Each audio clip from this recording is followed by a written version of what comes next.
Car अनुराग एक Ankara सतगुरु Teh प्रसाद सच होए। वाहिगुरु जी की फतेह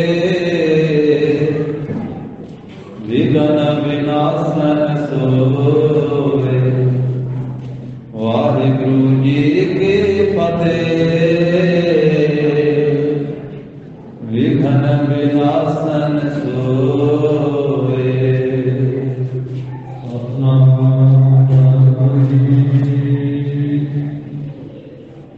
पहर तीसरा दिन को भयो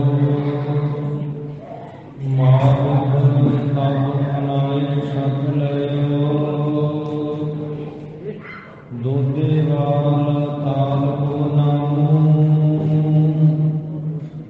इस में सुन जल को अबिरामू।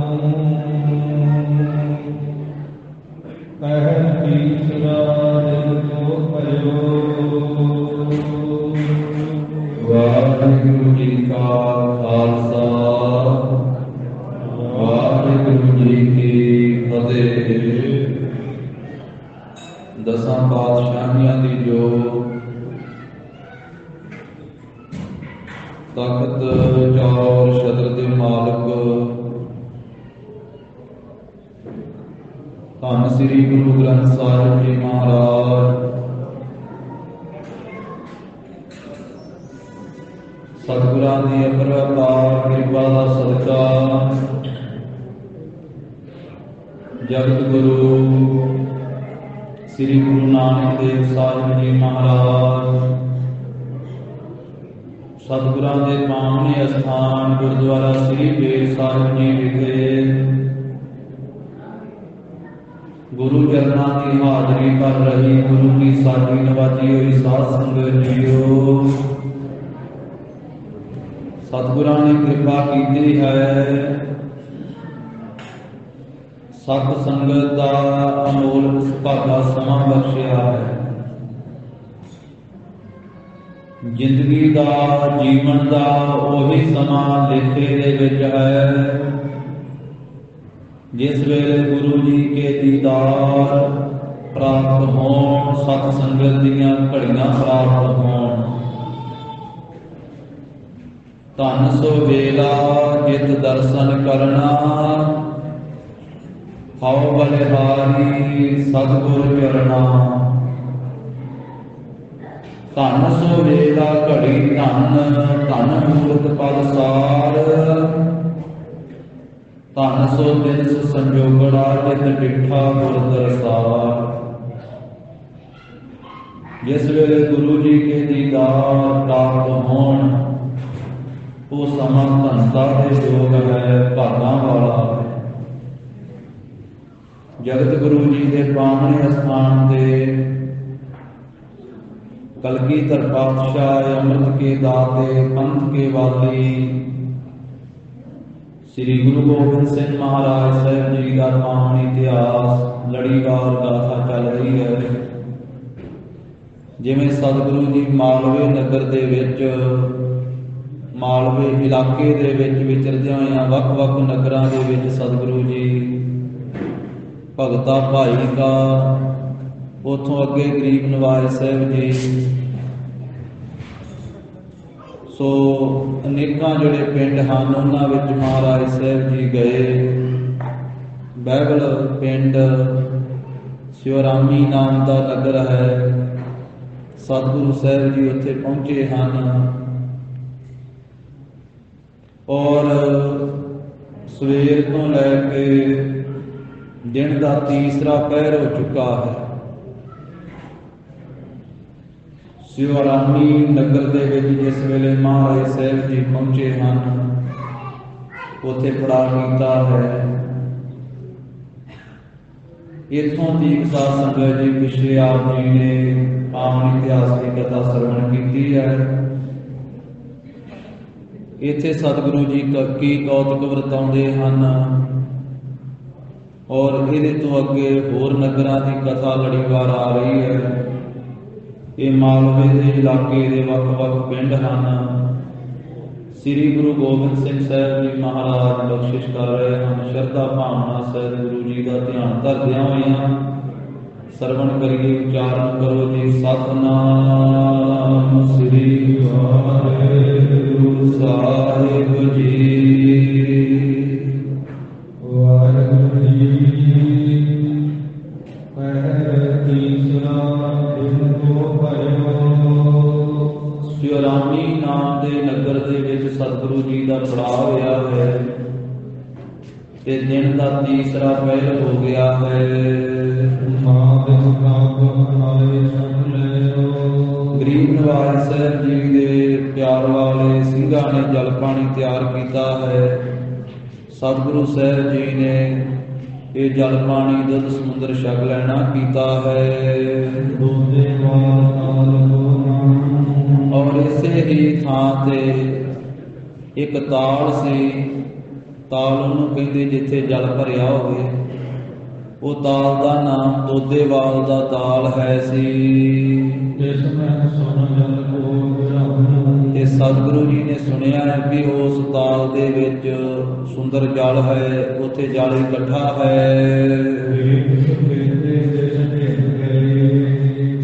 ਤਾਂ ਇਹ ਨੀਵੇਂ ਜਿਹੇ ਥਾਵਾਂ ਤੇ ਆਮ ਪਿੰਡਾਂ ਦੇ ਵਿੱਚ ਜਿਵੇਂ ਜਲ ਇਕੱਠਾ ਹੁੰਦਾ ਹੈ ਉਹ ਵਰਤਿਆ ਜਾਂਦਾ ਹੈ।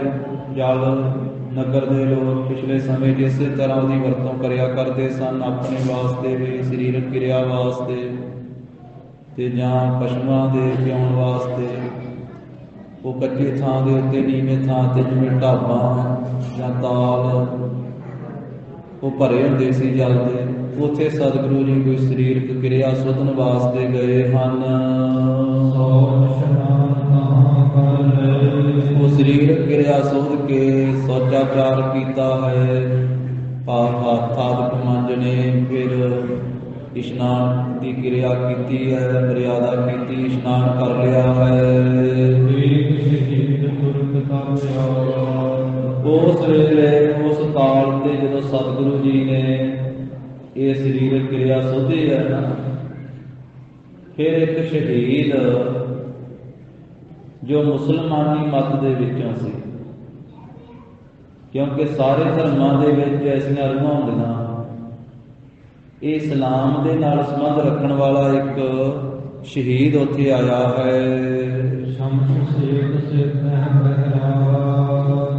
ਉਸ ਦੇ ਜੋ ਦਾੜੀ ਹੈ ਉਹ ਚਿੱਟੇ ਰੰਗ ਦੀ ਸੀ ਸ਼ਹੀਦ ਦੀ, ਤੇ ਚਿੱਟੇ ਰੰਗ ਦਾ ਹੀ ਉਸਦਾ ਪਹਿਰਾਵਾ ਸੀ, ਜਿਹੜਾ ਪਹਿਰਾਵਾ ਉਸ ਵੇਲੇ ਉਹਨੇ ਪਹਿਨਿਆ ਹੋਇਆ ਸ਼ਹੀਦ ਨੇ। ਤੇ ਉਸ ਥਾਂ ਦੇ ਉੱਤੇ ਕਹਿੰਦੇ ਸਰੀਂ ਦਾ ਬੂਟਾ ਬੜਾ ਵੱਡਾ ਜਿਹੜਾ ਸੀ ਉਹ ਖਲੋਤਾ ਹੋਇਆ ਸੀ। ਉਸ ਸ਼ਹੀਦ ਨੇ ਉਹ ਸਰੀਂ ਦੇ ਰੁੱਖ ਦੇ ਉੱਤੇ, ਪੁਰਾਣੇ ਰੁੱਖ ਦੇ ਉੱਤੇ ਚਿਰਕਾਲ ਦਾ ਵਾਸਾ ਕੀਤਾ ਹੋਇਆ ਸੀ। ਜਦੋਂ ਗੁਰੂ ਸਾਹਿਬ ਜੀ ਉੱਥੇ ਪਹੁੰਚੇ ਨਾ, ਫਿਰ ਉਹ ਸਰੀਂ ਦੇ ਰੁੱਖ ਤੋਂ ਨਿਕਲ ਕਰਕੇ ਮੁਸਲਮਾਨੀ ਮਤ ਦਾ ਸ਼ਹੀਦ ਤੇ ਜਿੱਥੇ ਗੁਰੂ ਗੋਬਿੰਦ ਸਿੰਘ ਸਾਹਿਬ ਜੀ ਮਹਾਰਾਜ ਸਨ, ਸਤਿਗੁਰੂ ਜੀ ਦੇ ਪਾਸ ਪਹੁੰਚਿਆ। ਉਸ ਸ਼ਹੀਦ ਨੇ ਹੱਥ ਜੋੜੇ ਆ ਤੇ ਧੰਨ ਸ੍ਰੀ ਗੁਰੂ ਗੋਬਿੰਦ ਸਿੰਘ ਮਹਾਰਾਜ ਦੇ ਚਰਨਾਂ ਦੇ ਉੱਤੇ ਨਮਸਕਾਰ ਕੀਤੀ, ਮੱਥਾ ਟੇਕਿਆ ਹੈ। ਉਸ ਸ਼ਹੀਦ ਨੂੰ ਵੇਖ ਕਰਕੇ ਧੰਨ ਸ੍ਰੀ ਗੁਰੂ ਗੋਬਿੰਦ ਸਿੰਘ ਸਾਹਿਬ ਮਹਾਰਾਜ ਨੇ ਬਚਨ ਕੀਤਾ,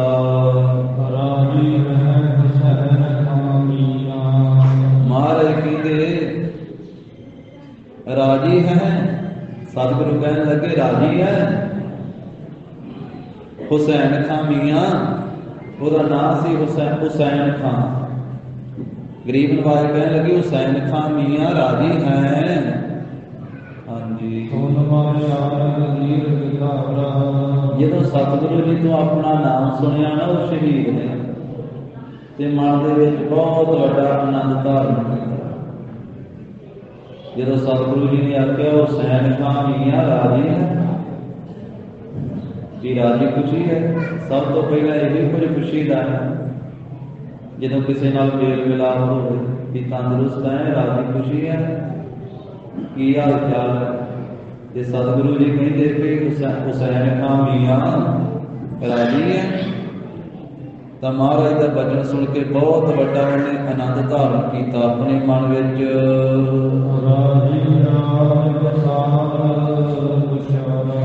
आख्या महाराज अज तो बहुता ज्यादा मैं राजी हाँ, अज तो मैं बहुता ज्यादा खुश हाँ। अज भला क्यों ज्यादा राजी? क्योंकि अज गुरु गोबिंद सिंह जी का दर्शन प्राप्त होया, अज गुरु गोबिंद सिंह महाराज जी का मिलाप होया। इस करके ने आख्या जी अज तो बहुता ज्यादा राजी हाँ। क्योंकि जिहड़ा मौला पाक है ना, अल्लाह है, खुदा है, पवित्र, अज मैं मौला पाक दे दर्शन कर ले, अज मैं अल्लाह खुदा दे दर्शन कर ते बहुत अधिक सुख पाया दीदार करके। वो हुसैन खां मियां गुरु गोबिंद सिंह महाराज को मौला पाक कह रहा साथ संगत। गुरु गोबिंद सिंह महाराज जी को खुदा ते अल्लाह कह रहा, क्योंकि खुदा कह लो, अल्लाह कह लो, राम कह लो, रहीम कह लो, है नहीं कोई असली। साहिब मेरा एको है, एको है भाई, एको है। फिर उसके नाम अनेका, रूप अनंत हैं, गुण बेअंत हैं, हस्ती एक है।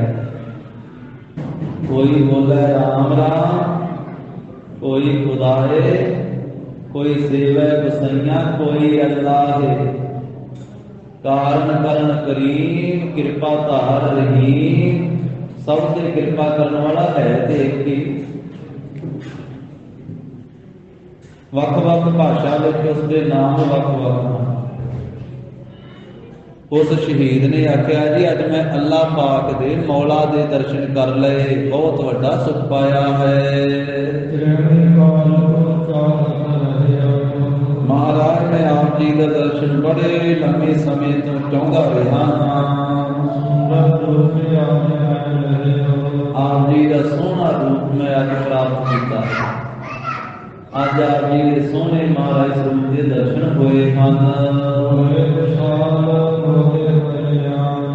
अज मेरी कल्याण हो गई, वड्डी कल्याण, मैनू वड्डा सुख प्राप्त होया है। हुण मेरे कल्याण हो जाएगी, मेरे बहुते पापां का नाश हो गया है। गुरु का दर्शन साध संगत जी पापां नूं नाश करदा। गुरु के दर्शनों का एडा वड्डा फल प्रताप। ताही आख्या गुरु का दर्शन देख देख जीवा, गुरु के चरण धोए धोए पीवा। तिस गुर का सिमरौ सास सास, गुर मेरे प्राण सतगुर मेरी आस। गरीब नवाज सतगुरु जी का दर्शन। उन्हें शहीद ने आख्या जी अज मेरे बहुते पापां की हानि हो गई, पाप खत्म हो गए।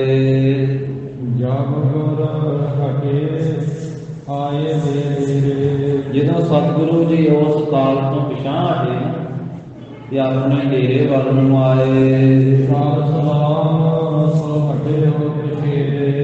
सलाम करके गुरु साहब जी वो शहीद फिर पिछां हटिया, महाराज नमस्कार करके सलाम करके जो नमस्कार करके गुरु जी तो खुशी लैके पिछां हट गया है। फिर सिखा ने पूछा कि महाराज ये कौन है सी जिसने महाराज अपना उज्जवल रूप दिखाया कि उसका दाढ़ा भी चिट्टा, उसके वस्त्र भी चिट्टे से।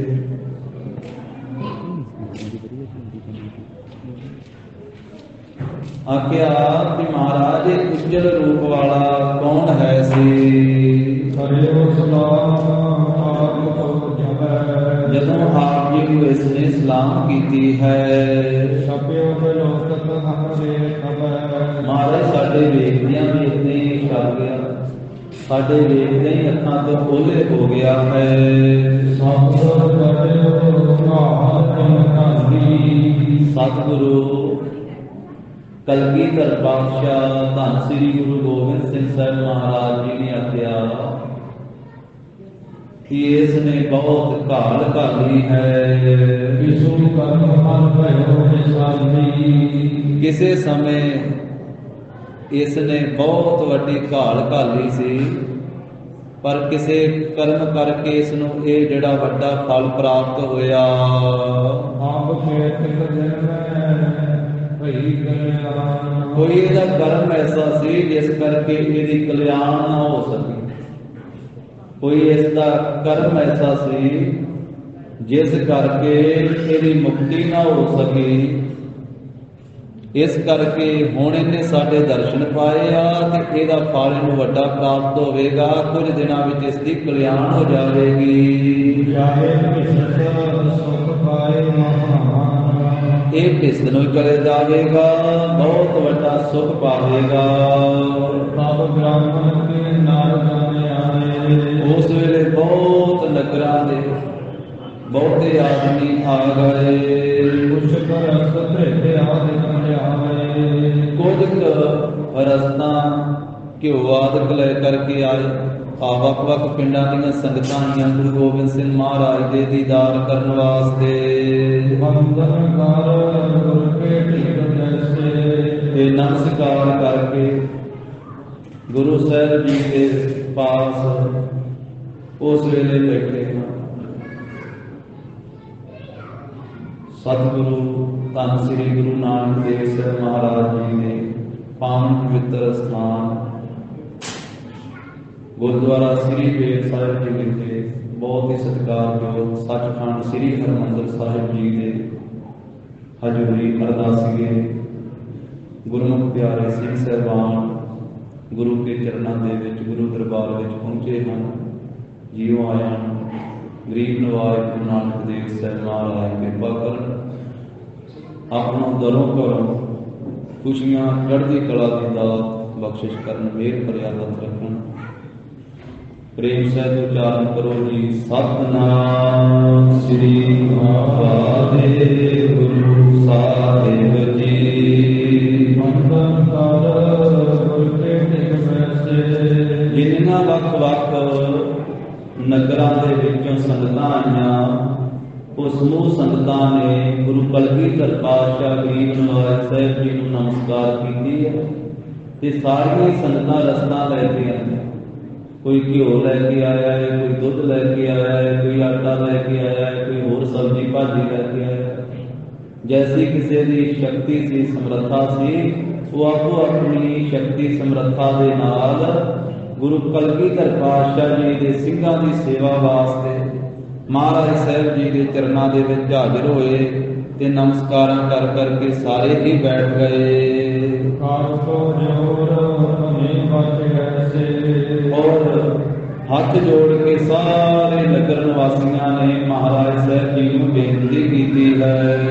ਏਕ ਦੇਵ ਸਮੀਪ ਕਰਾਵੋ। ਆਖਿਆ ਮਹਾਰਾਜ ਇਹ ਰਸਦ ਬਸਤਾ ਆਪ ਜੀ ਦੇ ਬਖਸ਼ੀਆਂ ਦਾਤਾਂ ਵਿੱਚੋਂ ਲਿਆਂਦੀ ਹੈ ਤੇ ਕੁਝ ਤਾਂ ਆਪਣੀ ਹਾਜ਼ਰੀ ਦੇ ਵਿੱਚ ਆਪ ਜੀ ਲੰਗਰ ਤਿਆਰ ਕਰਵਾਓ। ਏਕ ਸਿੱਖਾਂ ਸਭਨ ਵਟਾਵੋ। ਤੇ ਮਹਾਰਾਜ ਅਸੀਂ ਆਪਣੇ ਘਰਾਂ ਵਿੱਚ ਵੀ ਕੁਝ ਸਿੱਖਾਂ ਨੂੰ ਲੈ ਕੇ ਜਾਣਾ ਚਾਹੁੰਦੇ ਹਾਂ। ਕੁਝ ਸਿੱਖਾਂ ਨੂੰ ਮਹਾਰਾਜ ਸਾਡੇ ਨਾਲ ਸਾਡੇ ਘਰਾਂ ਵਿੱਚ ਭੇਜੋ, ਅਸੀਂ ਪ੍ਰਸ਼ਾਦਾ ਛਕਾਉਣ ਦੀ ਸੇਵਾ ਕਰਨੀ ਚਾਹੁੰਦੇ ਹਾਂ। ਇਹ ਰਸਤਾਂ ਲਿਆਂਦੀਆਂ ਮਹਾਰਾਜ ਜਿਹੜੇ ਤੇ ਹਨ ਬਵੇਕੀ ਸਿੰਘ। ਇਹ ਖਾਲਸੇ ਦਾ ਬੋਲਾ ਹੈ ਜੋ ਮਰਿਆਦਾ ਦਾ ਸ਼ਬਦ ਹੈ, ਇਹਨਾਂ ਨੂੰ ਬਵੇਕੀ ਕਿਹਾ ਜਾਂਦਾ ਹੈ, ਇਹਨਾਂ ਸੋਧੀ ਵੀ ਕਿਹਾ ਜਾਂਦਾ ਕਿ ਸੋਧ ਦੇ ਨਾਲ, ਮਰਿਆਦਾ ਦੇ ਨਾਲ, ਸੁਚਮਤਾ ਦੇ ਨਾਲ ਲੰਗਰ ਪਾਣੀ ਤਿਆਰ ਕਰਨਾ। ਆਖਿਆ ਮਹਾਰਾਜ ਇਹ ਰਸਤ ਬਸਤ ਲਿਆਂਦੀ ਹੈ ਤੇ ਆਪਣੀ ਹਾਜ਼ਰੀ ਦੇ ਵਿੱਚ ਵੀ ਲੰਗਰ ਤਿਆਰ ਕਰਵਾਓ ਤੇ ਅਸੀਂ ਆਪਣੇ ਘਰਾਂ ਵਿੱਚ ਵੀ ਸਿੱਖਾਂ ਨੂੰ ਲੈ ਕੇ ਜਾਣਾ ਚਾਹੁੰਦੇ ਹਾਂ। ਕੁਝ ਸਿੱਖਾਂ ਨੂੰ ਸਾਡੇ ਨਾਲ ਸਾਡੇ ਘਰਾਂ ਵਿੱਚ ਭੇਜੋ। ਘਰ ਘਰ ਮਹਿ ਇੱਕ ਇੱਕ ਸਿੱਖ ਜਾਏ। ਮਹਾਰਾਜ ਇੱਕ ਇੱਕ ਆਪਣਾ ਸਿੱਖ ਸਾਡੇ ਇੱਕ ਇੱਕ ਘਰ ਦੇ ਵਿੱਚ ਭੇਜੋ। ਆਪ ਅਸੀਂ ਘਰੇ ਵੀ ਆਪ ਜੀ ਦੇ ਸਿੱਖਾਂ ਦੀ ਸੇਵਾ ਕਰਕੇ ਖੁਸ਼ੀਆਂ ਲਈਏ, ਪ੍ਰਸ਼ਾਦਾ ਪਾਣੀ ਛਕਾਈਏ। ਤ੍ਰਿਪਤੈ ਕਰ ਭੋਜਨ ਸੁਣੇ ਆਏ। ਮਹਾਰਾਜ ਇੱਕ ਇੱਕ ਪਰਿਵਾਰ ਦੇ ਪਾਸ ਇੱਕ ਇੱਕ ਸਿੰਘ ਜਾ ਕੇ ਪ੍ਰਸ਼ਾਦਾ ਪਾਣੀ ਇੱਕ ਇੱਕ ਘਰੇ ਛਕੇ ਤੇ ਛਕ ਕਰਕੇ ਤ੍ਰਿਪਤ ਹੋ ਕਰਕੇ ਤੇ ਫੇਰ ਮਹਾਰਾਜ ਵਾਪਸ ਆਪ ਜੀ ਦੇ ਪਾਸ ਸਿੱਖ ਆ ਜਾਣਗੇ। ਜੇ ਸਿੱਖ ਸੋਚ ਸੋ ਮਰੇ ਆਹਾਰਾ। ਤੇ ਜਿਹੜੇ ਮਹਾਰਾਜ ਸਾਡੇ ਘਰ ਦਾ ਬਣਿਆ ਨਹੀਂ ਛਕਣਗੇ, ਭਾਵ ਸੁਚਮਤਾ ਦਾ ਮਰਿਆਦਾ ਦਾ ਛਕਦੇ ਹਨ, ਤੇ ਗਰੀਬ ਨਵਾਜ਼ ਸਾਹਿਬ ਜੀ ਉਹ ਸਿੱਖ ਸੋ ਨਹਿ ਗਮਲੇ ਕਿਸੂ ਅਗਾਰਾ। ਉਹ ਸਿੱਖਾਂ ਨੂੰ ਤੁਸੀਂ ਆਪਣੇ ਪਾਸ ਰੱਖ ਲਓ, ਉਹਨਾਂ ਨੂੰ ਘਰਾਂ ਵਿੱਚ ਆਪ ਜੀ ਨਾ ਭੇਜੋ। ਨਿਕਟ ਗੁਰੂ ਕੇ ਸੋ ਤ੍ਰਿਪਤਾਏ। ਉਹ ਜੋ ਮਾਰੇ ਆਪ ਜੀ ਆਪਣੀ ਹਾਜ਼ਰੀ ਦੇ ਵਿੱਚ ਲੰਗਰ ਪਾਣੀ ਸੁੱਧ ਦਾ ਤਿਆਰ ਕਰਵਾਓਗੇ ਸੁਚਮਤਾ ਦਾ, ਤੇ ਉਹ ਸਿੱਖ ਆਪ ਜੀ ਦੀ ਹਾਜ਼ਰੀ ਦੇ ਵਿੱਚ ਮਾਰੇ ਇੱਥੇ ਛਕ ਲੈਣ, ਜਿਨ੍ਹਾਂ ਦਾ ਕੋਈ ਐਸਾ ਵਿਵੇਕੀ ਪਹਿਰਾ ਹੈ, ਸੋਧੀ ਪਹਿਰਾ ਹੈ। ਆਪਰ ਸਰਬ ਘਰ ਕਿਨੁ ਸਜਾਏ। ਬਾਕੀ ਸਾਰੇ ਮਹਾਰਾਜ ਸਿੱਖਾਂ ਨੂੰ ਜਿਹੜੇ ਸਾਡੇ ਘਰਾਂ ਦਾ ਛਕ ਲੈਣਗੇ, ਉਹਨਾਂ ਨੂੰ ਆਪ ਜੀ ਮਹਾਰਾਜ ਸਾਡੇ ਘਰ ਦੇ ਵਿੱਚ ਭੇਜ ਦੇ। ਕਿਉਂਕਿ ਸਾਧ ਸੰਗਤ ਜੀ ਇਹ ਮਰਿਆਦਾ ਹੈ, ਗੁਰੂ ਕਾਲ ਤੋਂ ਚੱਲੀ ਆਉਂਦੀ ਮਰਿਆਦਾ। ਜਿਵੇਂ ਜਿਹੜੇ ਸਿੰਘਾਂ ਨੇ ਪੰਜਾਂ ਪਿਆਰਿਆਂ ਦੀ ਸੇਵਾ ਨਿਭਾਉਣੀ ਹੁੰਦੀ ਹੈ, ਉਹਨਾਂ ਦੀ ਮਰਿਆਦਾ ਕੁਝ ਵਿਸ਼ੇਸ਼ ਹੁੰਦੀ ਹੈ। ਸਾਧ ਸੰਗਤ ਉਹ ਫਿਰ ਇਹ ਨਹੀਂ ਕਿ ਥਾਂ ਥਾਂ ਤੋਂ ਹਰ ਇੱਕ ਥਾਂ ਤੋਂ ਛਕ ਲੈਣ, ਐਸਾ ਨਹੀਂ ਹੈ। ਤੇ ਕਈ ਫਿਰ ਸਿੱਖ ਖੁੱਲੇ ਪੈਰੇ ਦਾ ਵੀ ਹੁੰਦਾ ਕਿ ਹਰ ਇੱਕ ਥਾਂ ਤੋਂ ਉਂਝ ਇੰਨਾ ਕਿਤੇ ਹਰੇਕ ਨੂੰ ਰੱਖਣਾ ਚਾਹੀਦਾ ਹੈ ਕਿ ਝੂਠਾ ਮਿੱਠਾ ਨਾ ਛਕਿਆ ਜਾਵੇ ਹਰੇਕ ਥਾਂ ਤੋਂ। ਇਸੇ ਕਰਕੇ ਗੁਰੂ ਘਰ ਦੀ ਮਰਿਆਦਾ ਪੰਗਤ ਦੀ ਮਰਿਆਦਾ ਹੈ। ਪੰਗਤ ਦਾ ਮਤਲਬ ਇਹ ਹੈ ਕਿਤੇ ਬੈਠ ਕੇ ਛਕਣਾ। ਇਹਦੇ ਨਾਲ ਇੱਕ ਤੇ ਉਹਨਾਂ ਆਪਾਂ ਲੈ ਸਕਦੇ ਹਾਂ ਜਿੰਨਾ ਆਪਾਂ ਨੂੰ ਲੋੜ ਹੈ ਉਹਨਾਂ ਛਕਿਆ ਜਾਵੇ। ਤੇ ਇੱਕ ਸਾਧ ਸੰਗਤ ਜੀ ਫਿਰ ਸੁੱਚ ਦੀ ਤੇ ਜੋਤ ਦੀ ਵੀ ਜਿਹੜੀ ਹੈ ਉਹ ਵੀ ਪੂਰਾ ਪਹਿਰਾ ਰਹਿੰਦਾ ਕਿ ਜਿਸ ਵੇਲੇ ਪ੍ਰਸ਼ਾਦਾ ਪੰਗਤ ਵਿੱਚ ਵਰਤਾਇਆ ਜਾਂਦਾ ਹੈ ਕਿ ਉਹ ਵਰਤਾਉਣ ਦੀ ਵੀ ਇੱਕ ਮਰਿਆਦਾ ਹੈ ਕਿ ਉੱਚਾ ਰੱਖ ਕੇ ਵਰਤਾਉਣਾ।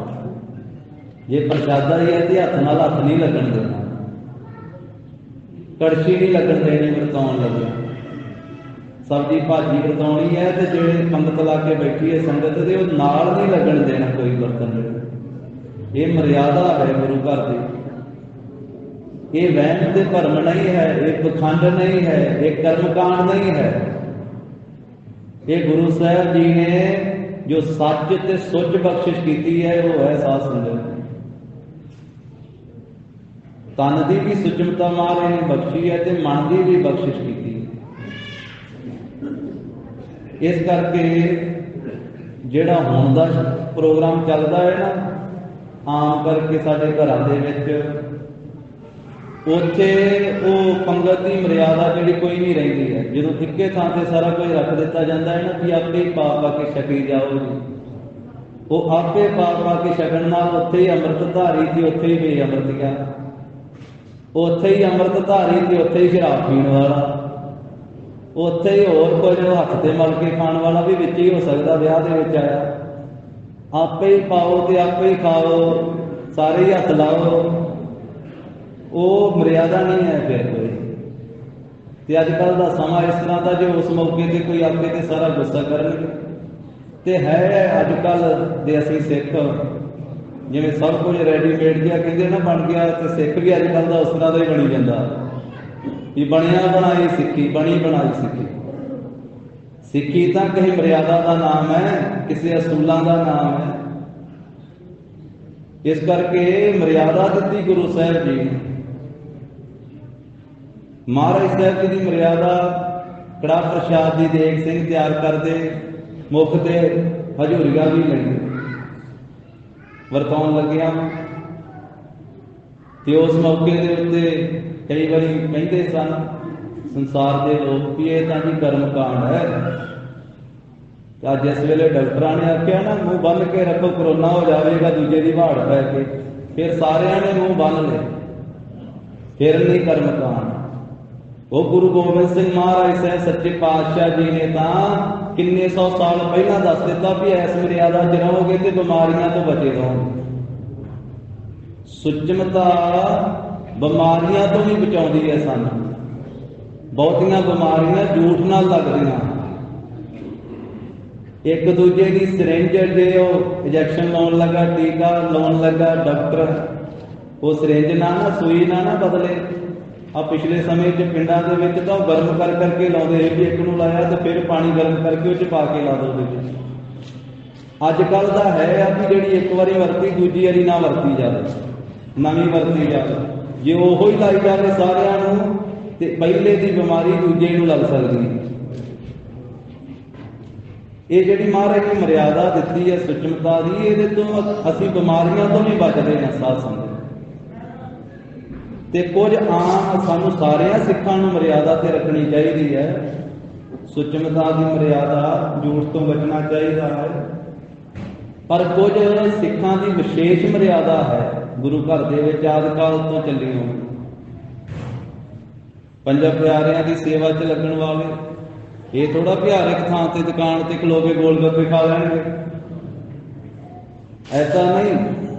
कोई मर्यादा है खाण पीण की भी। कई तो कहते नहीं जी खाण पीण में की रखिया, वो जी का बहुता लाला डिगदियां ना बहुता जी लचाउंदा, वो फिर इस तरह कह दिंदा भी खाण पीण में की रखिया।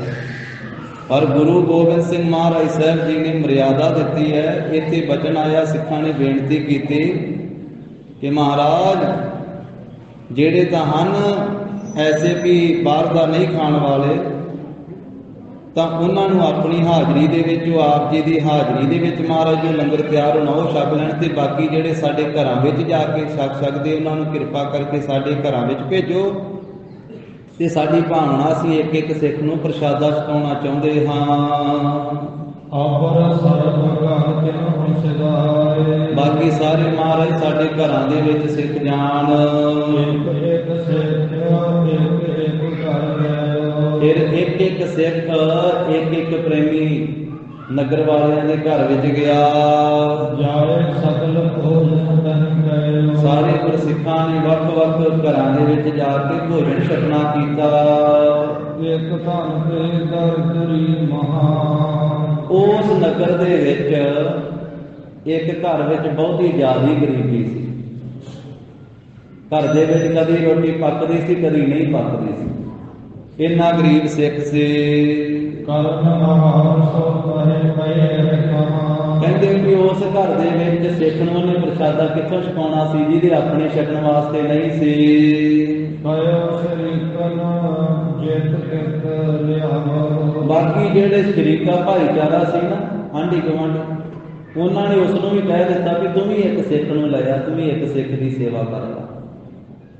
वो कहता भी मेरे कोले ते है नहीं कुछ खाने वास्ते, कहते जितों कितों मर्जी प्रबंध कर ला, एक सिख की सेवा तो कर। इस तरह शरीके भाईचारे ने उन्होंने प्रेरिया है भी एक सिख नूं अपने घर विच लिया करके प्रशादा छकाओ। वो गरीब सिख भी एक गुरु कलगीधर पातशाह जी के सिंह नूं नाल लैके बेनती की महाराज ने कि महाराज मैं एक सिख नूं घरे लिजाना चाहुंदा, अपने घरे सिंह के चरण पवा के एक सिंह नूं प्रशादा छकाउणा चाहुंदा।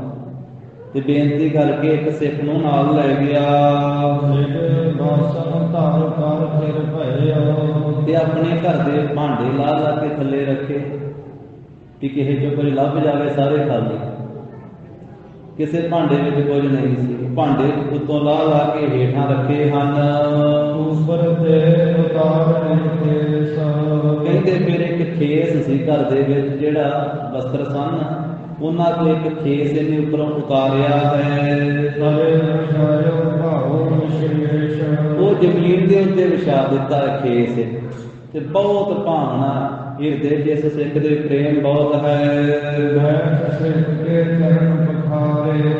सिख नूं बेनती की कि ये खेस जिहड़ा मैं विछाया इहदे ते बैठो आप, ते सिंह बैठा उत्ते ते बड़े प्यार के नाल फिर बेनती की मैं तुहाडे चरण धोना चाहुंदा। ਤੇ ਮੇਰੀ ਬੇਨਤੀ ਪ੍ਰਵਾਨ ਕਰ ਲਓ, ਇਹ ਸੇਵਾ ਬਖਸ਼ ਦਿਓ ਮੈਨੂੰ।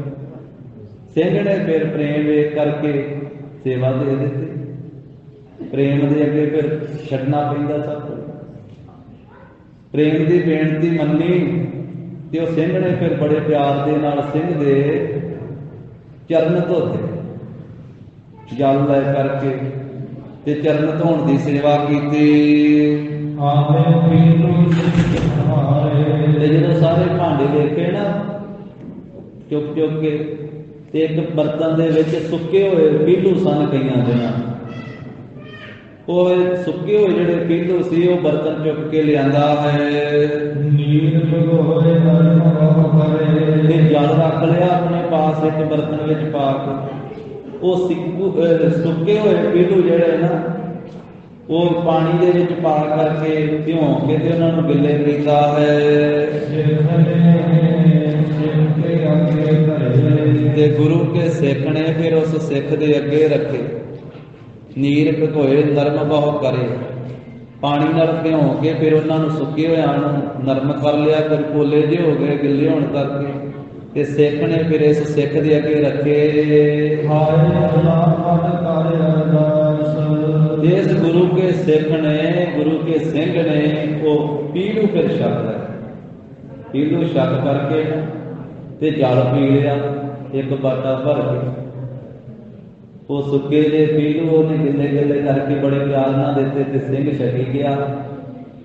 ਕੋਈ ਮਨ ਵਿੱਚ ਨਹੀਂ ਆਇਆ ਕਿ ਮੈਨੂੰ ਕੋਈ ਹੋਰ ਪਦਾਰਥ ਨਹੀਂ ਇਹਨੇ ਛਕਾਇਆ, ਕਿਉਂਕਿ ਵੇਖਿਆ ਘਰ ਦੀ ਹਾਲਤ ਵੀ ਭਾਂਡੇ ਤੇ ਕਈ ਵੇਖੇ ਨੇ ਲਾ ਲਾ ਕੇ, ਪਰ ਵਿੱਚੋਂ ਨਿਕਲਿਆ ਹੀ ਕੁਝ ਨਹੀਂ ਵੀ ਇਹ ਪੀਲੂ ਹੀ ਸੁੱਕੇ ਨਿਕਲੇ ਆ। ਇੰਨੀ ਗਰੀਬੀ ਦੀ ਹਾਲਤ ਘਰ ਵਿੱਚ। ਤੇ ਉਹਨੇ ਪਿਆਰ ਨਾਲ ਛਕਾਏ ਤੇ ਕਲਗੀਧਰ ਪਾਤਸ਼ਾਹ ਦੇ ਸਿੰਘ ਨੇ ਪਿਆਰ ਨਾਲ ਛਕੇ। ਤੇ ਫਿਰ ਜਲ ਦਾ ਇੱਕ ਕਟੋਰਾ ਫਿਰ ਭਰ ਕੇ ਪੀ ਲਿਆ। ਤੇ ਜਲ ਛਕਣ ਤੋਂ ਬਾਅਦ ਖਾਏ ਚੁਲਾ ਪੜ੍ਹ ਕਰ ਅਰਦਾਸ। ਫਿਰ ਚੁਲਾ ਕੀਤਾ, ਫਿਰ ਚੁਲਾ ਪੜ੍ਹਿਆ, ਅਰਦਾਸ ਕੀਤੀ।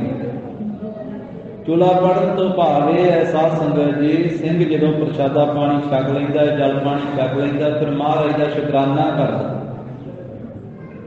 ਫਿਰ ਇਹ ਬੇਨਤੀ ਕਰਦਾ ਵੀ ਸਤਿਗੁਰੂ ਦਿੱਤਾ ਤੇਰਾ, ਦਾਣਾ ਪਾਣੀ ਤੇਰਾ ਤੇ ਸੇਵਾ ਤੇਰੇ ਸਿੱਖ ਦੀ। ਇਹ ਅਰਦਾਸ ਕਰਦਾ ਹੈ ਸਿੱਖ। ਫਿਰ ਉੱਥੇ ਉਹ ਸਿੰਘ ਨੇ ਅਰਦਾਸ ਕੀਤੀ ਕਿ ਮਹਾਰਾਜ ਗੁਰੂ ਕਲਗੀਧਰ ਪਾਤਸ਼ਾਹ ਤੇਰੇ ਸਿੰਘ ਨੂੰ, ਇਸ ਪ੍ਰੇਮੀ ਸਿੱਖ ਨੇ ਜੋ ਵੀ ਜਲ ਪਾਣੀ ਛਕਾਇਆ ਹੈ ਤੇ ਦਾਣਾ ਪਾਣੀ ਤੇਰਾ ਹੈ ਤੇ ਤਹਿਲ ਭਾਵਨੀ ਇਸ ਸਿੱਖ ਦੀ। ਤੇ ਮਹਾਰਾਜ ਦਾ ਭਲਾ ਕਰ, ਇਹਦੀ ਭਾਵਨਾ ਨੂੰ ਭਾਗ ਲੈ, ਇਹਨੂੰ ਬਹੁਤਾ ਦੇ, ਕਿਰਪਾ ਕਰੋ ਸੱਚੇ ਪਾਤਸ਼ਾਹ। ਇਹ ਅਰਦਾਸ ਸਿੱਖ ਨੇ ਕੀਤੀ ਹੈ।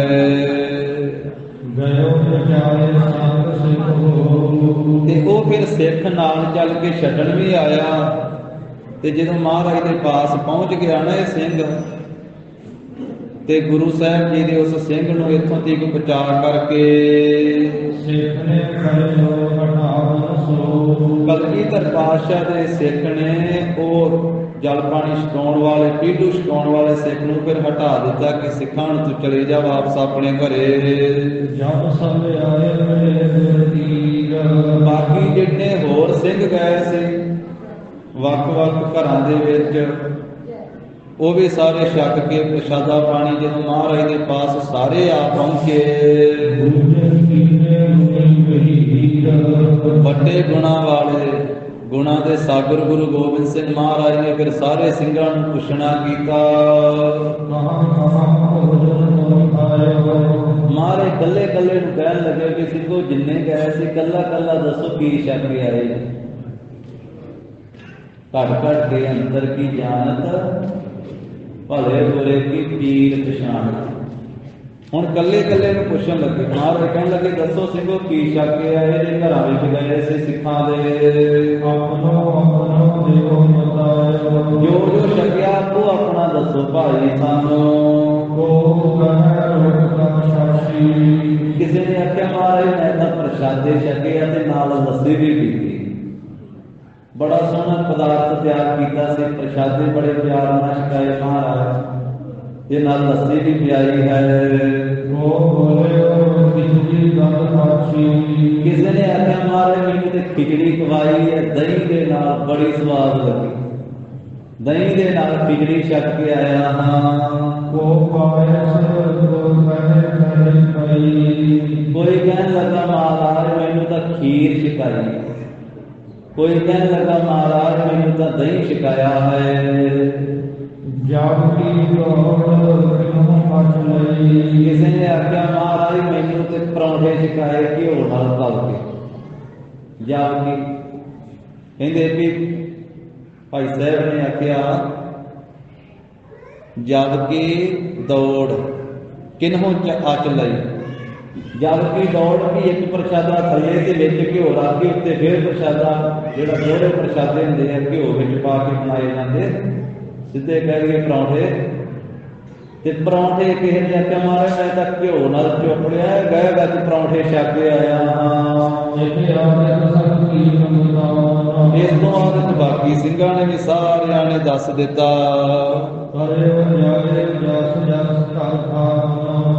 ਜਿਵੇਂ ਜਿਵੇਂ ਕਿਸੇ ਨੇ ਕੁਝ ਛਕਿਆ ਸੀ ਉਸੇ ਉਸੇ ਤਰ੍ਹਾਂ ਦੱਸ ਦਿੱਤਾ। ਅਖੀਰ ਤੇ ਉਸ ਸਿੰਘ ਦੀ ਵਾਰੀ ਆ ਗਈ ਤੇ ਉਹਦਾ ਨਾਂ ਸੀ ਮੈਲਾਗਰ ਸਿੰਘ। ਭਾਈ ਮੈਲਾਗਰ ਸਿੰਘ ਨੂੰ ਧੰਨ ਗੁਰੂ ਗੋਬਿੰਦ ਸਿੰਘ ਮਹਾਰਾਜ ਨੇ ਪੁੱਛਣਾ ਕੀਤਾ। ਮਹਾਰਾਜ ਕਹਿੰਦੇ ਭਾਈ ਮੈਲਾਗਰ ਸਿੰਘਾ ਤੂੰ ਹੀ ਦੱਸ ਭਾਈ, ਜਿਸ ਸਿੱਖ ਦੇ ਨਾਲ ਤੂੰ ਗਿਆ ਸੀ ਤੂੰ ਕੀ ਛਕਿਆ ਤੇ ਉਸ ਸਿੱਖ ਨੇ ਤੈਨੂੰ ਕੀ ਛਕਾਇਆ ਹੈ।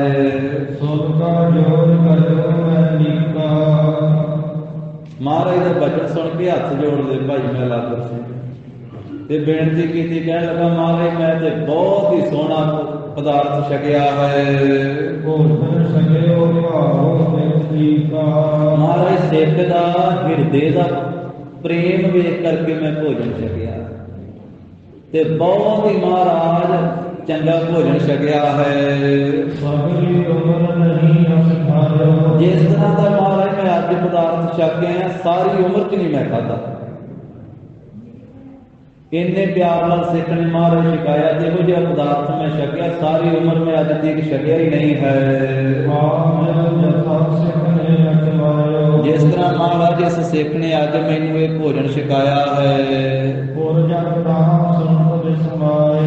ਜਦੋਂ ਸਿੱਖ ਨੇ ਇਸ ਤਰ੍ਹਾਂ ਆਖਿਆ ਨਾ ਭਾਈ ਮੈਲਾਗਰ ਸਿੰਘ ਤੇ ਨਗਰ ਦੇ ਬਾਕੀ ਵੀ ਉੱਥੇ ਸੀ, ਘਰ ਦੇ ਭੇਤੀ, ਨਗਰ ਦੇ ਭੇਤੀ ਜਿਹੜੇ ਅਣਜਾਣਦੇ ਸੀ, ਉਹ ਸਾਰੇ ਹੈਰਾਨ ਹੋ ਗਏ ਕਿ ਜਿਸ ਸਿੱਖ ਦੇ ਘਰੇ ਗਿਆ ਸੀ ਉਹਦੇ ਘਰੇ ਤੇ ਕੋਈ ਛਕਾਉਣ ਵਾਸਤੇ ਹੀ ਨਹੀਂ, ਤੇ ਇਹ ਕਹਿੰਦਾ ਮੈਂ ਇਹੋ ਜਿਹਾ ਕੋਈ ਛਕਿਆ ਜਿਹੜਾ ਸਾਰੀ ਉਮਰ ਨਹੀਂ ਛਕਿਆ।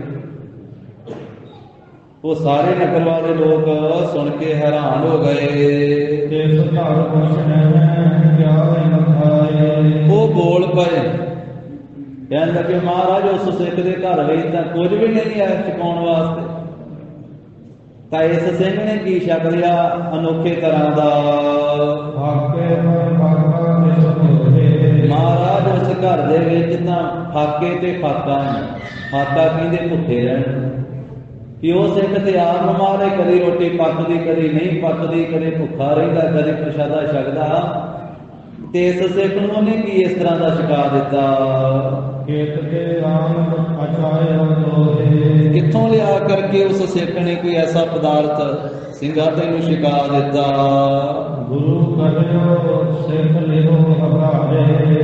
ਸਤਿਗੁਰੂ ਕਹਿਣ ਲੱਗੇ ਕਿ ਉਸ ਸਿੱਖ ਨੂੰ ਹੀ ਬੁਲਾ ਲਓ, ਉਸੇ ਤੋਂ ਪੁੱਛ ਲੈਂਦੇ ਹਾਂ।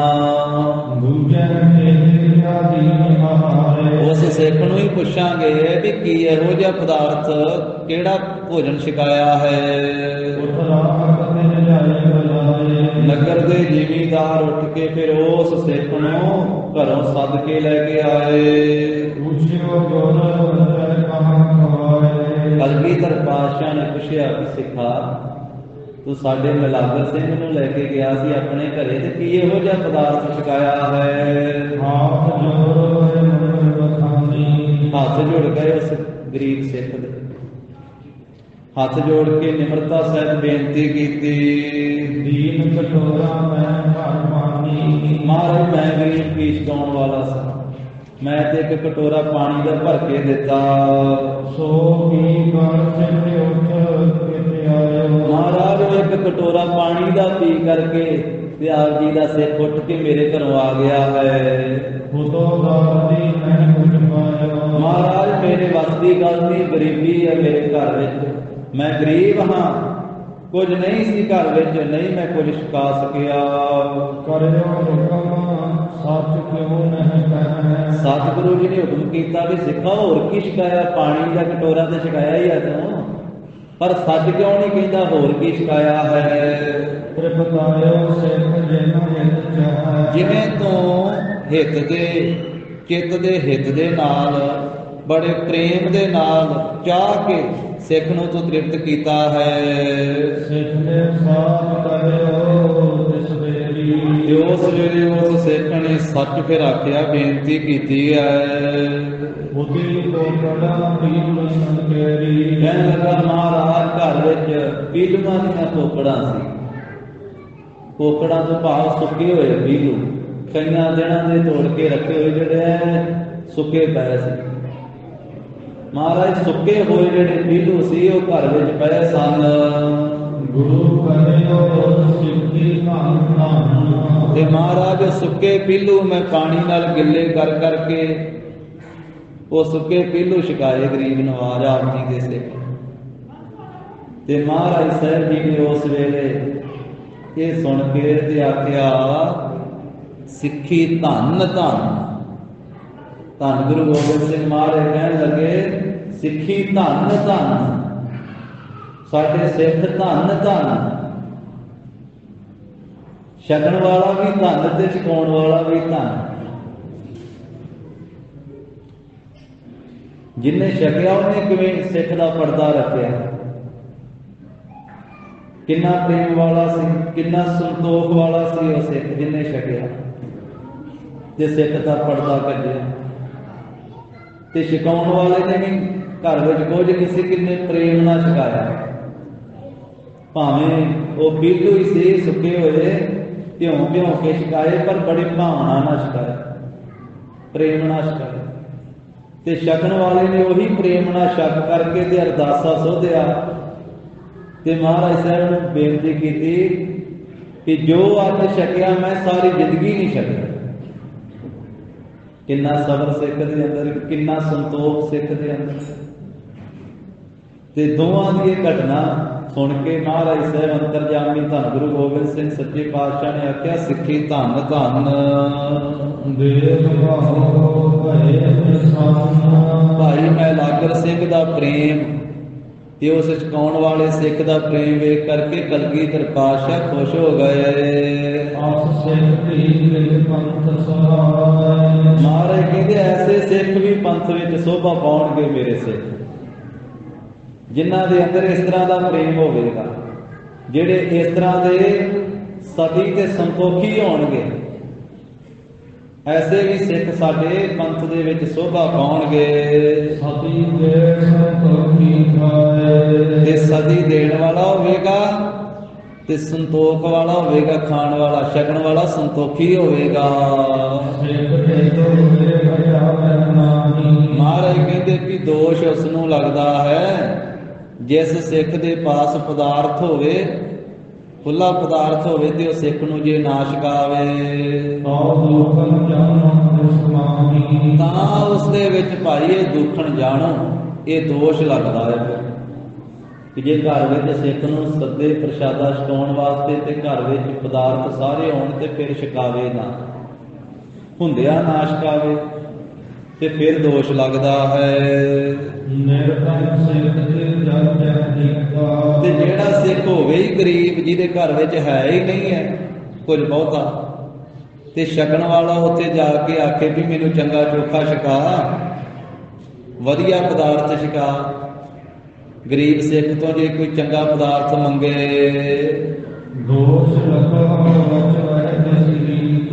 ਫਿਰ ਮਹਾਰਾਜ ਕਹਿੰਦੇ ਛਕਣ ਵਾਲੇ ਦਾ ਦੋਸ਼ ਹੈ।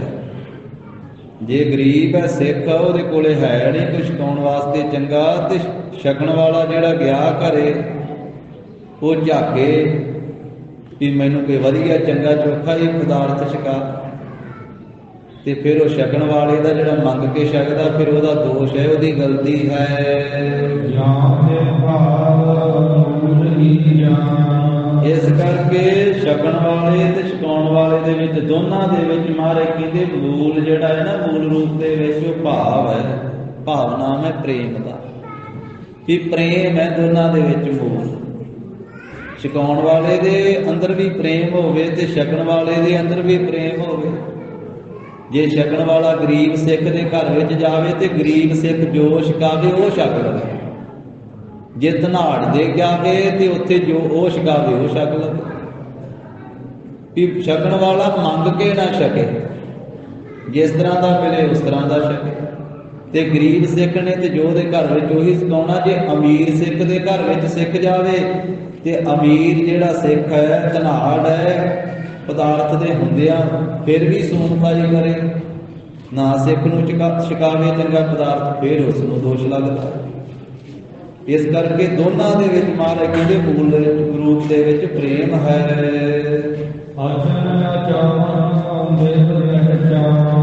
ਛਕਣ ਤੇ ਛਕਾਉਣ ਦੀ ਵਿਧੀ ਮਹਾਰਾਜ ਕਹਿੰਦੇ ਜਾਣ ਲਵੋ ਭਾਈ। ਛਕਣ ਦੇ ਵਿੱਚ ਵੀ ਪ੍ਰੇਮ ਹੋਵੇ ਤੇ ਛਕਾਉਣ ਵਾਲੇ ਦੇ ਵਿੱਚ ਵੀ ਪ੍ਰੇਮ ਹੋਵੇ, ਦੋਨਾਂ ਦੇ ਵਿੱਚ ਪ੍ਰੇਮ ਗੱਲ ਹੈ, ਤਾਂ ਫਿਰ ਉੱਥੇ ਗੁਰੂ ਕੀ ਬਖਸ਼ਿਸ਼ ਵਰਤਦੀ ਹੈ, ਗੁਰੂ ਕੀ ਖੁਸ਼ੀ ਵਰਤਦੀ ਹੈ। ਉਹ ਛਕਣ ਵਾਲਾ ਵੀ ਸਬਰ ਵਾਲਾ ਸੰਤੋਖ ਵਾਲਾ ਹੋਵੇ ਤੇ ਫਿਰ ਉਹਦੀ ਕੀਤੀ ਅਰਦਾਸ ਹੀ ਫਿਰ ਸਾਧ ਸੰਗਤ ਜੀ ਮਹਾਰਾਜ ਦੇ ਦਰ ਤੇ ਪ੍ਰਵਾਨ ਹੁੰਦੀ। ਤੇ ਜੇ ਉਹਦੇ ਅੰਦਰ ਹੀ ਲਾਲਚ, ਛਕਣ ਦਾ ਹੀ ਲਾਲਚ ਬਣਿਆ ਰਹੇ ਵੀ ਆਹ ਮਿਲੇ ਉਹ ਮਿਲੇ, ਆਹ ਨਹੀਂ ਦਿੱਤਾ ਛਕਾਉਣ ਵਾਲੇ ਨੇ, ਤੇ ਫਿਰ ਉਹ ਉੱਥੇ ਪ੍ਰੇਮ ਨਹੀਂ ਰਹਿੰਦਾ। ਸਤਿਗੁਰੂ ਕਹਿੰਦੇ ਦੋਨਾਂ ਦੇ ਵਿੱਚ ਪ੍ਰੇਮ ਹੋਣਾ ਚਾਹੀਦਾ। ਇੱਥੇ ਦੋਹਾਂ ਵਿੱਚ ਪ੍ਰੇਮ ਸੀ ਤੇ ਛਕਣ ਵਾਲੇ ਨੇ ਛਕਾਉਣ ਵਾਲੇ ਦਾ ਪਰਦਾ ਕੱਜਿਆ। ਸਿੱਖ ਵੀ ਪਰਦਾ ਕੱਜਦਾ ਹੈ, ਗੁਰੂ ਸਾਹਿਬ ਵੀ ਪਰਦੇ ਕੱਜਦੇ। ਇੱਥੇ ਤਾਂ ਇੰਨਾ ਆਇਆ ਸਾਧ ਸੰਗਤ ਜੀ, ਹੋਰ ਕਈਆਂ ਗੁਰਮੁਖਾਂ ਨੇ ਐਸਾ ਵੀ ਜ਼ਿਕਰ ਕੀਤਾ ਹੈ ਕਿ ਮਹਾਰਾਜ ਨੇ ਭਾਈ ਮਹਿਲਾਗਰ ਸਿੰਘ ਨੂੰ ਆਖਿਆ ਸੀ ਵੀ ਮਹਿਲਾਗਰ ਸਿੰਘਾ ਤੂੰ ਸਾਡੇ ਸਿੱਖ ਦਾ ਪਰਦਾ ਕੱਜਿਆ ਹੈ ਤੇ ਤੇਰਾ ਪਰਦਾ ਨਹੀਂ ਕੱਜਦੇ ਆ ਲੋਕ ਪਰਲੋਕ ਦੇ। ਜਿਹੜਾ ਸਿੱਖ ਵੀ ਸਿੱਖ ਦਾ ਪਰਦਾ ਕੱਜਦਾ ਹੈ, ਗੁਰੂ ਸਾਹਿਬ ਜੀ ਵੀ ਉਹਦਾ ਪਰਦਾ ਕੱਜਦੇ। ਮਹਾਰਾਜ ਸਿੰਘ ਗਰੀਬ ਨਵਾਜ਼ ਸੱਚੇ ਪਾਤਸ਼ਾਹ ਤਾਂ ਸਤਿਗੁਰੂ ਸੱਚੇ ਪਾਤਸ਼ਾਹੀ ਨੇ ਇੱਥੇ ਛਕਣ ਤੇ ਛਕਾਉਣ ਦਾ ਜਿਹੜਾ ਹੈ ਨਾ ਵਿਧੀ ਉਹ ਦੱਸੀ ਹੈ ਵੀ ਦੋਨਾਂ ਵਿੱਚ ਪ੍ਰੇਮ ਹੋਣਾ ਚਾਹੀਦਾ ਹੈ, ਭਾਵਨਾ ਹੋਣੀ ਚਾਹੀਦੀ ਹੈ। ਦੋਹਰਾ ਕਰਿਓ ਮੂਜ ਤਹਿ ਛੜੇ ਸ੍ਰੀ ਸਤਿਗੁਰ ਸਮੁਖ ਸੁਖ ਦਾਏ। ਫਿਰ ਮਹਾਰਾਜ ਨੇ ਇਸ ਨਗਰ ਤੋਂ ਅੱਗੇ ਕੂਚ ਕੀਤਾ ਹੈ। ਸਿੱਖਾਂ ਦੇ ਦਾਤੇ ਧੰਨ ਗੁਰੂ ਗੋਬਿੰਦ ਸਿੰਘ ਜੀ ਘੋੜੇ ਤੇ ਸਵਾਰ ਹੋਏ ਹਨ। ਗਏ ਪੂਰੇ ਕੋਟ ਕੋ ਸਿੰਘ ਸੰਗ ਸਮੁਦਾਏ। ਪੂਰੇ ਦੇ ਕੋਟ ਵੱਲ ਨੂੰ ਮਹਾਰਾਜ ਸਾਹਿਬ ਜੀ ਚਲੇ ਗਏ ਆ ਤੇ ਸਮੂਹ ਸਿੰਘ ਮਹਾਰਾਜ ਦੇ ਨਾਲ ਆ, ਘੋੜ ਸਵਾਰ ਫੌਜ ਗੁਰੂ ਸਾਹਿਬ ਜੀ ਦੀ। ਇੱਕ ਪੂਰਾ ਚੌਧਰੀ ਸੀ ਨਾ ਉਸੇ ਇਲਾਕੇ ਦਾ, ਇਹਦੇ ਕੋਟ ਵੱਲ ਨੂੰ ਗਏ, ਜਿਹਨੂੰ ਕੋਟ ਕਪੂਰਾ ਅੱਜ ਕੱਲ੍ਹ ਕਹਿ ਦਿੰਦੇ, ਕੋਟ ਕਪੂਰਾ। ਕਪੂਰਾ ਉਹਦਾ ਨਾਂ ਸੀ, ਕੋਟ ਉਹਦਾ ਕਿਲ੍ਹਾ ਸੀ, ਕਿਲ੍ਹੇ ਨੂੰ ਕੋਟ ਕਹਿੰਦੇ। ਤਾਂ ਮਹਾਰਾਜ ਸਾਹਿਬ ਜੀ ਕੋਟ ਕਪੂਰੇ ਨੂੰ ਚਲੇ ਗਏ ਹਨ।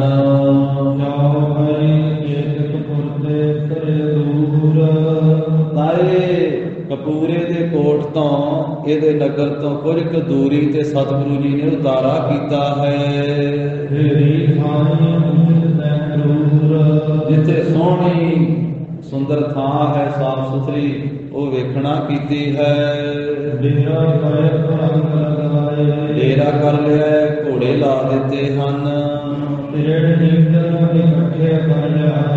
ਤੇ ਗੁਰੂ ਕੇ ਸਿੰਘ ਘੋੜਿਆਂ ਵਾਸਤੇ ਘਾਹ ਲੈ ਆਏ, ਵੱਢ ਕੇ ਲੱਕੜਾਂ ਇਕੱਠੀਆਂ ਕਰਕੇ ਲੈ ਆਂਦੀਆਂ ਬਾਲਣ ਵਾਸਤੇ।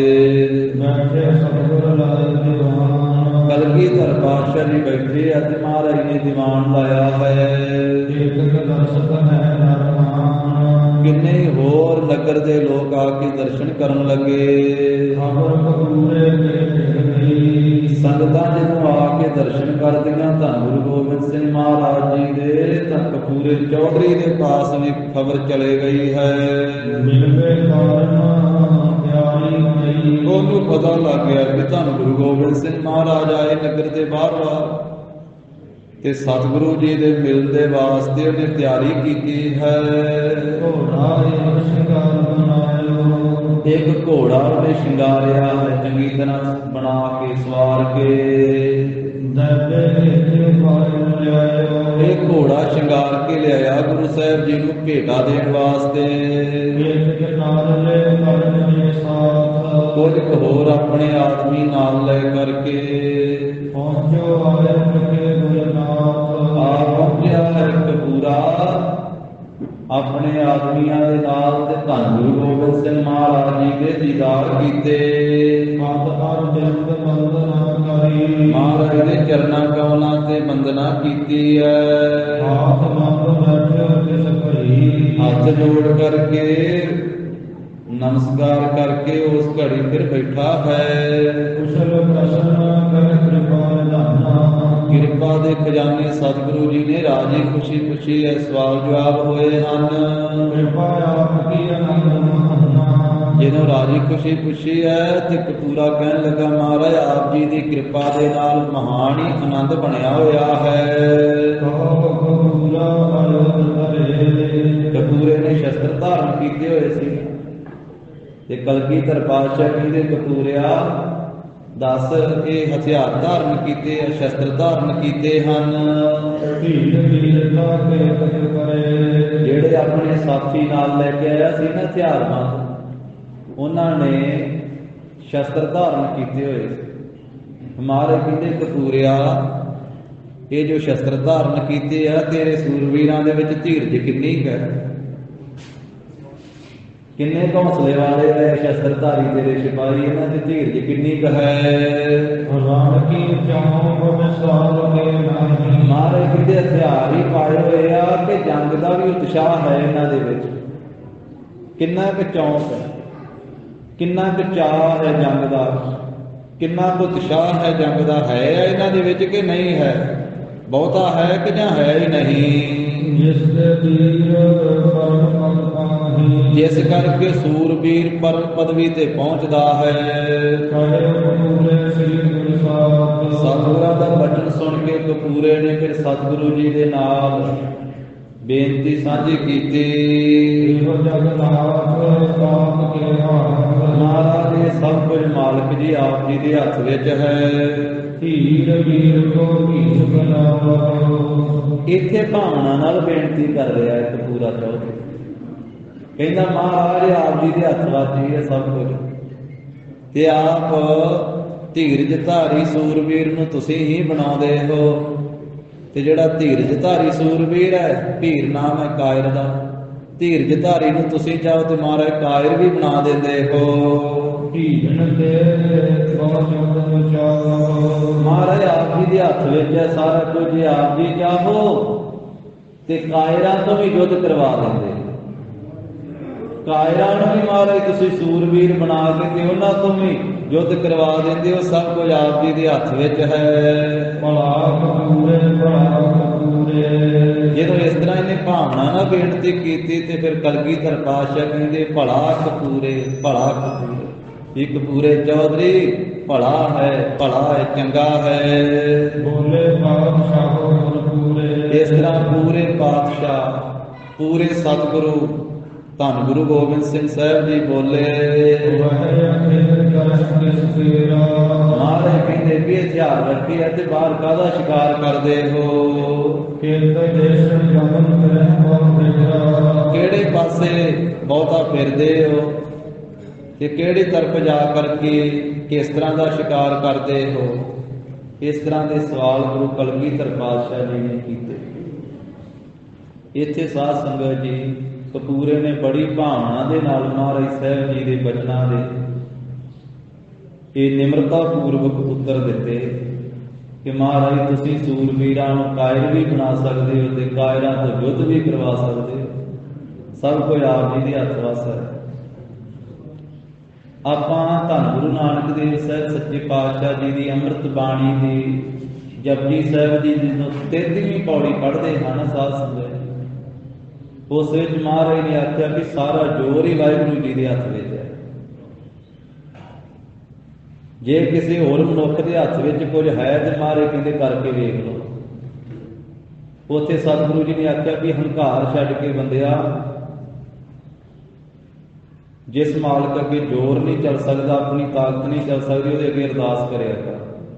ਨਾਨਕ ਜ਼ੋਰ ਨਾ ਚੱਲੇ, ਨਾਲ ਖਸਮ ਚੱਲੇ ਅਰਦਾਸ।